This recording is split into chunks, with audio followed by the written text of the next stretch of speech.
আসসালামু আলাইকুম। দূরে কাছে বসে যারা আমার ভিডিও দেখছেন, আশা করি আপনারা সবাই ভালো আছেন। আজকে রান্না করেছি যা তাই আজকে কিন্তু দেখাবো। আর আজকে সারাদিন যা করেছি সেটাই আপনাদের কাছে শেয়ার করব। আজকে কিন্তু গরুর মাংস দিয়ে কাঁঠালের বিচি রান্না করব। এটা একটা আমাদের বরিশালের ট্র্যাডিশনাল খাবার। এটা খেতে কিন্তু সবাই পছন্দ করে। বছরে একবার হলেও কিন্তু এই খাবারটা সবাই খায়, কেউ কিন্তু এটা মিক্স করতে চায় না। আর এখানে দেখুন একদম ফ্রেশ, তাজা আর কচি কচি এরকম পুঁই শাক, এরকম ছোট ছোট কচি পুঁই শাক খেতে কিন্তু খুব ভালো লাগে। পুঁই শাকগুলো কেটে নিয়েছি, এবার ধুয়ে নেব। এদিকে মাংসটা সেদ্ধ হয়ে গেছে, কাঁঠালের বিচিগুলো দিয়ে দিচ্ছি। ঘষার মতন কোনো জায়গা ছিল না বলে বটিতে কুটে তারপর রান্না করছি। একটু একটু জায়গায় একটু ছোলা রয়ে গেছে। আর এই যে দেখুন রান্নাটা হয়ে গেছে। আর এটা খেতে কিন্তু দারুণ হয়, অনেক মজার হয়। আর এদিকে পুঁই শাকটাও রান্না করে নিচ্ছি। আর একটু বিকেল বেলাতে সেমাইও রান্না করেছিলাম, কারণ বাসায় একটু মেহমান এসেছিল তাই।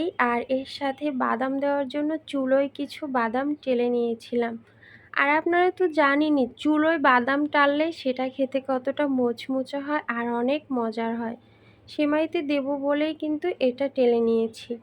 এরপরই বিকেলবেলা আর একটা দোকানে গিয়েছিলাম আমরা। সেখানে এরকম কলসি, হাঁড়ি, পাতিল সবই বিক্রি করে থাকে এরকম একটা দোকানে।